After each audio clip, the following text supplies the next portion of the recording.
عابد خان بھائی کا کافی دیر سے انتظار میں. عابد بھائی السلام علیکم. وعلیکم السلام جی. امتیاز بھائی کیا حال ہے؟ ٹھیک ٹھاک ہے آپ لوگ؟ الحمدللہ. سب سے پہلے تو معذرت, آپ کو کافی انتظار کرنا پڑا جی. نہیں جی کوئی بات نہیں ہے, میں انتظار کر سکتا ہوں. السلام علیکم ٹو عدنان بھائی اینڈ احمد کریم بھائی اینڈ آپ کو سب کو. اور مجھے وعلیکم السلام. جی کافی عرصے سے آپ لوگوں کی اسٹریم دیکھ رہا ہوں اور الحمدللہ آپ لوگ بہت زبردست کام کر رہے ہیں. اور مجھے یہ سمجھ نہیں آ رہی جی امتیاز بھائی کہ یہ جب اتنی سب کچھ واضح ہے اور یہ اتنا جھوٹا بندہ ہے جو مرزا غلام احمد ہے, پھر بھی یہ لوگ کیسے اس کو نبی مان لیتے ہیں اور اس پہ یقین کیسے کر لیتے ہیں. اور دوسری یہ بات ہے کہ جتنی غلیظ زبان انہوں نے استعمال کی ہے نا اپنے کتابوں میں, تو یہ تو نبی کی شان ہو ہی نہیں سکتی. اتنی صاف اور یہ جو سب کچھ اتنا واضح ہے, تو اتنی وضاحت کے باوجود کیسے اس کو یہ لوگ نہ سمجھے کہ جان بوجھ کے کر رہے ہیں. اور عام لوگ تو چھوڑے ان کے مربی جو کہ یہ سب کچھ جانتے ہوئے بھی وہ اپنی بات پہ اڑے رہتے ہیں اور بات کو ٹویسٹ کرتے رہتے ہیں. تو یہ ذرا سمجھا دیں. تھینک یو جی. جی بھائی دیکھیں, ایک تو دیکھیں بات آپ نے خود کر دی کہ بھئی انسان جو بات کو سمجھنا چاہے, بات بالکل آسان, واضح اور اتنی آسان ہے کہ اس میں کوئی پیچیدگی سرے سے نہیں ہے. مثلاً اللہ کے نبی جناب محمد الرسول اللہ صلی اللہ علیہ وسلم نے قسم اٹھا کے جب اپنی امت کو ایک بات کی خبر دے دی کہ مریم کا بیٹا عیسیٰ علیہ السلام تم میں نازل ہوگا. اب ایک بات تو ہو گئی کہ ہمیں کیا بتایا گیا. اب اگر عیسیٰ ابن مریم فوت ہو چکے تھے تو اللہ کے نبی کی ذمہ داری بنتی تھی کہ بتاتے کہ بھئی دیکھو میں ابن مریم کا نام لے رہا ہوں, مگر اس سے مراد اللہ کے نبی عیسیٰ ابن مریم نہیں ہے بلکہ اس سے کوئی اور مراد ہے. نہیں کہا. جی بالکل. صحابہ کرام آگے موجود ہیں, کوئی یہ سوال نہیں کرتا کہ جناب ابن مریم تو فوت ہو چکے ہیں قرآن کے مطابق, آپ نے بتایا تھا, تو آپ کیوں کہہ رہے ہیں کہ ابن مریم نازل ہوں گے. یعنی نہ تو سرکار کوئی بات کرتے ہیں نہ صحابہ کچھ پوچھتے ہیں. اب جس آدمی کی عقل سلامت ہے نا, اس کے لیے اتنی بات ہی کافی ہے کہ بھئی جب ابن مریم فرمایا تو ایک ہی ابن مریم اس تاریخ میں ہے اور اس کسی اور کی وضاحت نہیں کی, اور مرزا غلام قادیانی ابن مریم نہیں تھا. اور ساتھ اس نے خود کہہ دیا کہ اگر قرآن نے میں نہ ابن مریم نہیں رکھا میں جھوٹا ہوں. تو اتنی ساری بات سے واقعتاً کیس کلوز ہے. اچھا آپ دیکھیں, اتنی سادی سی بات سمجھ کیوں نہیں آتی. اب ظاہر ہے کہ اس میں ہم جو کچھ بھی کہیں گے وہ سبجیکٹیو ہوگا. مثال کے طور پہ اب کسی کے دل کا ایگزیکٹ علم تو اللہ پاک کو ہے, لیکن جو چیزیں ہمیں بظاہر لگتی ہیں, مثال کے طور پہ کچھ لوگ ایسے ہیں, اللہ تعالیٰ سب کو محفوظ رکھے, کہ جن کے دلوں پہ مہر لگ چکی ہے. یعنی وہ بالکل سادہ اور واضح بات جو ایک عام بندے کو دکھائی دے رہی ہے اس کو دکھائی نہیں دے رہی. اور دلوں کے اوپر مہر ایسے نہیں لگتی. انسان کے دل کے اوپر مہر کا لگنا یہ بالکل وہ آخری سٹیج ہے کہ جب انسان اپنے اختیار سے ہدایت کا ہر موقع, اپنے اختیار سے ہدایت کا ہر موقع گنوا دے اور اللہ تعالیٰ کی ہدایت کو نعوذ باللہ اپنے جوتے کی نوک پہ رکھے اور متکبر ہو جائے تو پھر مہر لگ جاتی ہے. ورنہ اللہ تعالیٰ جی فردر یہ کہ یہ سب کچھ جو آپ نے بات کی نا کہ عیسیٰ ابن مریم, اور یہ جو ہم وہ ڈیٹیل میں جانا چاہتے ہیں نا, یہ سب اسی کے لیے ہے کہ اگر ہم یہ پرکھنا چاہتے ہیں نا کہ جو ان کا مرزا غلام احمد ہے آیا یہ نبی ہے کہ نہیں. فرسٹ تو اگر وہ صرف یہ بات اسٹیبلش کر لے, اس کے اپنے کتابوں میں دیکھ لینا کہ مطلب اس نے جو زبان استعمال کی ہے, اس کے بعد جو اس نے ابن جو مریم علیہ السلام ہے اس کی کتنی گستاخی کی ہے. میں آپ کے ایک سٹریم میں دیکھ رہا تھا, وہ اتنا واضح ہے کہ اس نے مریم علیہ السلام پہ جو الزامات لگائے ہیں, پھر بھی وہ ان کے مربی ان کو مانتے نہیں کہ نہیں نہیں جی یہ انہوں نے یہ نہیں کہا وہ کہا ہے. دوسرا جو ان کا اپنا جو اس کی زبان ہے اور جو اس کے اخلاق کا معیار ہے, تو وہ تو ظاہر ہے کہ وہ نبی نہیں ہے. جب اس کو ہی ختم کر دیا ہے تو آپ بیس کس بات کی. جب یہ لوگ یہ بیس چڑھتے ہیں نا کہ وہ عیسیٰ کب آئیں گے نہیں آئیں گے, یہ جو سارے عقیدے یہ اس لیے ڈسکس ہو رہا ہے نا کہ یہ جو مرزا غلام ہے اس کو نبی ثابت کرے. تو جب اس میں نبی کی کوالٹیز ہی نہیں ہے, وہ نبی سرے سے بن ہی نہیں سکتا, وہ جھوٹا ہے, اس کی ساری پیشن گوئیاں جھوٹی ہے, تو بات ہی ختم ہو گئی.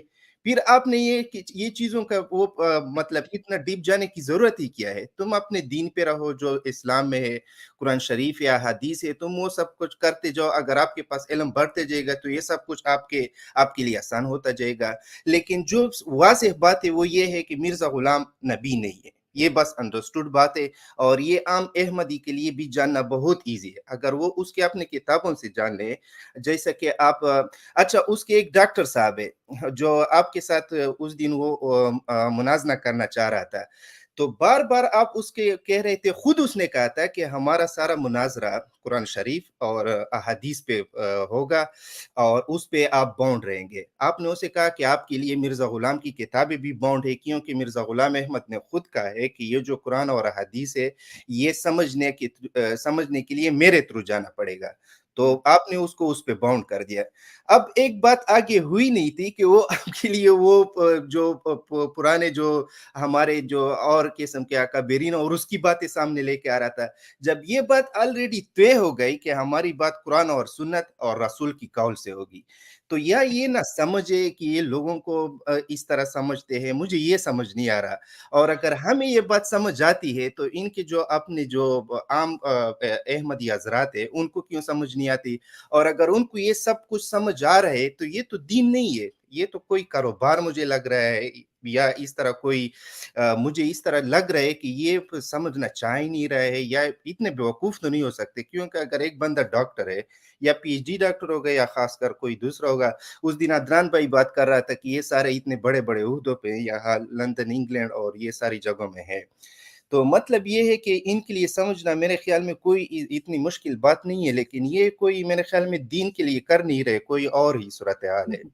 جی، یہی میرے خیال میں عابد بھائی آپ نے خود ہی ساری باتوں کے جو کہ جواب دے دیے ہیں. تو جی بالکل جو آپ نے انالیسس کیا میں اس سے ایگری کرتا ہوں کہ اگر بات سمجھنا چاہیں بات تو آسان ہے. اب اس آسان بات کو سمجھنا کیوں نہیں چاہ رہے، اسی کچھ وجوہات آپ نے بیان کر دی ہیں، کچھ ہم نے کر دی ہیں. اب ان کے لیے دعا کرتے ہیں انشاءاللہ. جی عابد بالکل. صاحب، عابد بھائی السلام علیکم. آپ کے جانے سے پہلے میں ایک شعر پڑھوں گا، ہے پنجابی میں، مجھے آپ پشتون لگ رہے ہیں، پتہ نہیں آپ کو پنجابی آتی ہے نہیں آتی، لیکن وہ شعر جو ہے نا ان کی جو کیفیت ہے اس کو بالکل مختصر کر کے بیان کر دیتا ہے. جی وہ شعر ایسے ہے کہ کچھ انج بھی راواں اوکھیاں سن، کچھ گل وچ غم دا توک بھی سی، کچھ شہر دے لوگ بھی ظالم سن، کچھ سانو مرن دا شوق بھی سی. تو جی یہ ان لوگوں کی کیفیت ہے، یہ ان کی کیفیت ہے. ان کو کچھ شہر کے لوگ بھی ظالم ہیں اور کچھ ان کو بھی مرنے کا شوق ہے روحانی لحاظ سے، کہ ان کو پتہ ہے کہ مرزا بالکل جھوٹا کذاب دجال تھا، اور پھر بھی جو ہے نا خاندانی پریشر یا کوئی خاص اللہ کی طرف سے مور لگ گئی ہے ان کے دلوں پہ جو ان کو نظر نہیں آ رہا. ہم کتابیں کھول کے ان کو دکھا رہے ہیں، بلیک اینڈ وائٹ دکھا رہے ہیں. اور دیکھیں سب سے بڑی بات یہ ہے کہ جان بوجھ کے کفر پر تلے ہوئے ہیں، جان بوجھ کے. خاص طور پہ ان کے جو مبلغ اور مربی حضرات ہیں نا، ان کے بارے میں تو کوئی شک کی گنجائش ہی نہیں ہے. اس کی وجہ یہ ہے کہ جب وہ کہتے ہیں نا کہ ہم نے مرزا صاحب کی کتابوں پہ نہیں جانا، ہم نے صرف قرآن اور حدیث سے بات کرنی ہے، اس کا مطلب پتہ کیا ہے؟ اس کا مطلب یہ ہے کہ انہوں نے مرزا غلام احمد قادیانی کی کتابوں کو نہیں کھولنا، کیونکہ انہیں پتہ ہے کہ یہ کتابیں کھل گئیں تو پھر ہم مارے جائیں گے. تو اس سے اندازہ ہوتا ہے کہ انہیں اچھی طرح پتہ ہے کہ یہ دجال تھا، کذاب تھا، اس کی کتابوں میں تضاد ہے، جھوٹ ہے، تو ہم اس کو نہیں بچا سکیں گے. تو یہ چیزیں ہیں، اصل حقیقت یہ.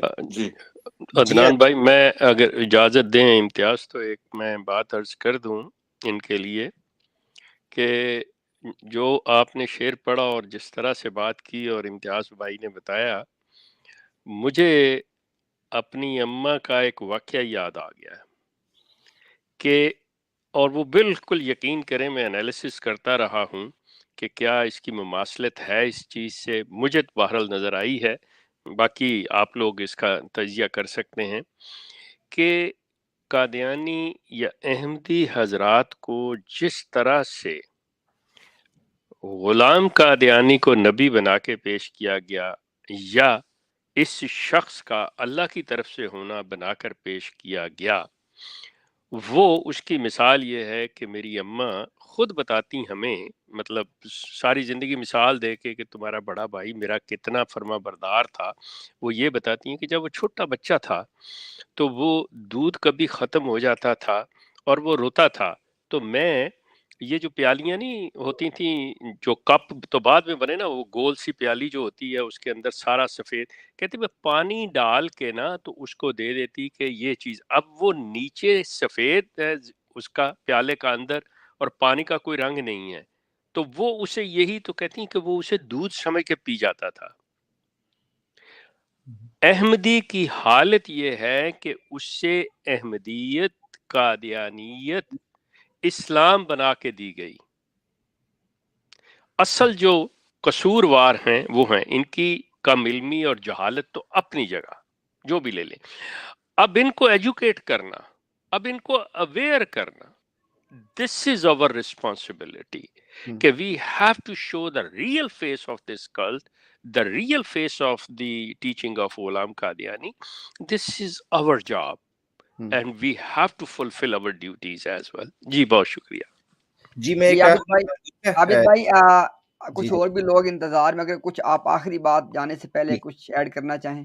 جی آخری بات میں یہ کرنا چاہوں گا کہ یہ آج جو آپ نے بات کی ہے نا کہ ان کی جو آخرت کے بارے میں ایمان ہے وہ بھی مطلب یہ نہ اور اس پہ یقین ہی نہیں رکھتے. یہ آج میرے علم میں ایک نئے اضافہ ہوا ہے. پہلے میں سوچتا تھا کہ یار یہ میں بھی کنفیوز ہو یا یہ میں بھی اس طرح اس حقیقت کا پتہ نہیں ہو، اور پھر میں سوچتا کہ یہ ڈرتے بھی نہیں ہے کہ اتنے بڑے بڑے دعوے کر رہے ہیں اور اتنے داخیہ کر رہے ہیں، لیکن اب وہ بھی واضح ہو گیا کہ ادھر ان کا خیال ہی نہیں ہے، تو بس یہ دنیاوی کاروبار اور سب کچھ ان کے لیے ہے اور پیسے. Thank you so much, love you all. بہت شکریہ جناب، اللہ خوش رکھے.